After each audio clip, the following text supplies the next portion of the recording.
The Red Sox and Dodgers pull off a stunner, a blockbuster trade that will affect the fortunes of both franchises for years to come.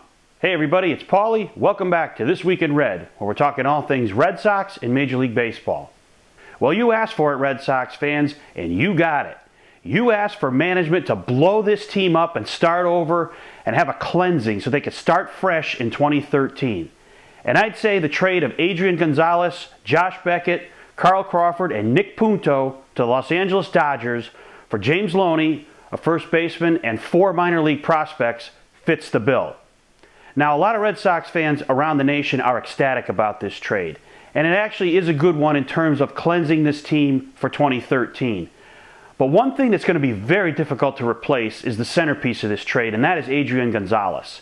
The Red Sox realized at some point that in order to shed the bad contracts of Carl Crawford and Josh Beckett, that they were going to have to give up Adrian Gonzalez, one of the centerpieces of their team, and the guy that the Dodgers really wanted. Now, you've got to applaud the Dodgers from a standpoint of they really went out there and got the guy they wanted, and they didn't care what it cost them to do it otherwise. They had to bring in Carl Crawford and Beckett on bad contracts to get Adrian Gonzalez to be the centerpiece of their lineup. Now, the Dodgers got a lot of money. Who knows if this thing is going to backfire in their face, but it sets them up for a good playoff run this year.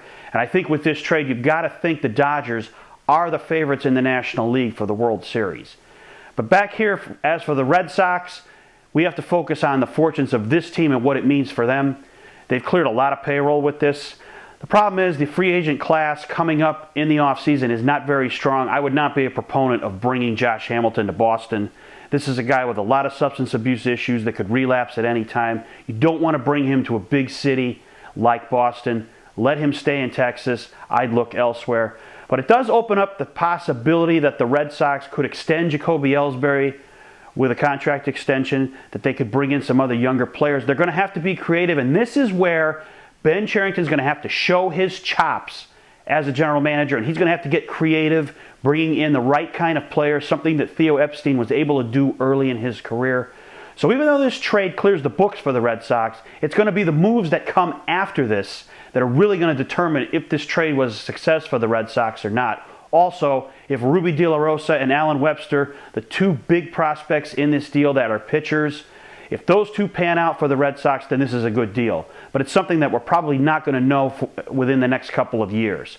For the immediate future, the Dodgers will probably be the winners in this trade because you figure Gonzalez is going to produce well for them, and maybe Beckett can have a revival in Los Angeles. But for now, the trade clears the books, and as I said, Red Sox fans, the management team made the major move and they blew the team up. So, how does it feel? Thanks for watching. Don't forget to subscribe and tell all your friends about This Week in Red.